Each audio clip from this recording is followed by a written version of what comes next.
បាទអនុញ្ញាតគ្រប់នឹងជម្រាបសួរពុកម៉ែបងប្អូនអតិថិជនទាំងថ្មីទាំងចាស់ទាំងជិតទាំងឆ្ងាយបាទពុកម៉ែបងប្អូនបាទថ្ងៃនេះបាទយើងខ្ញុំបាទបានកាត់បានមកគ្រឿងទៅដែរពុកម៉ែបងប្អូនបាទប្រភេទ Nissan Frontier ពុកម៉ែបងប្អូនបាទដែលមានឆ្នាំផលិត06ណាបាទប្រភេទសាំងបាទពុកម៉ែបងប្អូនបាទអញ្ចឹងសម្រាប់ពុកម៉ែបងប្អូនបាទដែលចង់បានប្រភេទឡាន pick up បាទដែលបាទចង់បានចុះឆ្កាចុះអីបាទគ្រឿងនេះធានាជូនពុកម៉ែបងប្អូនណាបាទប្រភេទសាំងកេះពុកម៉ែបងប្អូនបាទស្លាកលេខភ្នំផ្លាកលេខត្បូងឃ្មុំពុកម៉ែបងប្អូនបាទម្ចាស់ដើមទី1បាទធានាឡានថ្មីពុកម៉ែបងប្អូនមកគ្រឿងនេះបាទពុកម៉ែបងប្អូនបាទទើបនឹងកាត់បានថ្មីក្តៅហុយតែម្ដងបាទតម្លៃធូរពុកម៉ែបងប្អូនបាទនេះបាទគឺបកែហើយបាទលេងបកែលេងអីហើយពុកម៉ែបងប្អូនបាទលេងក្រុមមេលេងអីមកឈុតហើយពុកម៉ែបងប្អូនបាទដៃទ្វារដៃអីបាទគឺមួយសេតតែម្ដងបាទ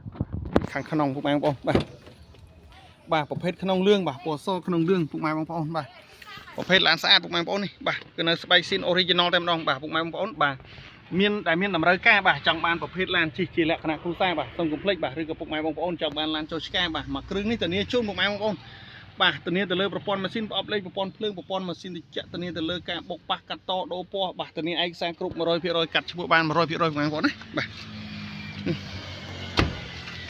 បាទលេងក្រុមមេបាទលេងត្រឡោកភ្លើងត្រឡោកអីឲ្យមកកាផ្លែបងប្អូនបាទគឺម្ចាស់គាត់បាទគឺលេងមែនតើបងប្អូនបាទ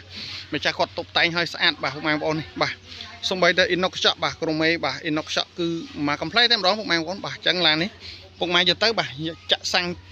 ឬក៏ចាក់ខេះជីតែម្ដងបាទរីឯសម្បកកង់ថ្មីបងប្អូនបាទនេះឈ្នន់លេងអីហើយកាងក្រោយបាទត្រឡោកភ្លើងត្រឡោកអីឲ្យមកកាផ្លែបងប្អូនបាទអញ្ចឹងសម្រាប់ពុកម៉ែបងប្អូនបាទដែលចង់បានប្រភេទ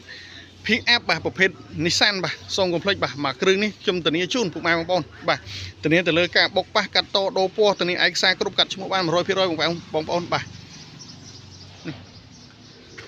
បាទអញ្ចឹងមុននឹងអនុញ្ញាតគ្រប់ជម្រាបលាសូមពុកម៉ែបងប្អូនបាទជួយចុច Subscribe ឬចុចសញ្ញារូបកណ្ដឹងដើម្បីទទួលព័ត៌មានថ្មីពី Channel ជនសុភ័យទិញលក់រថយន្តយើងខ្ញុំ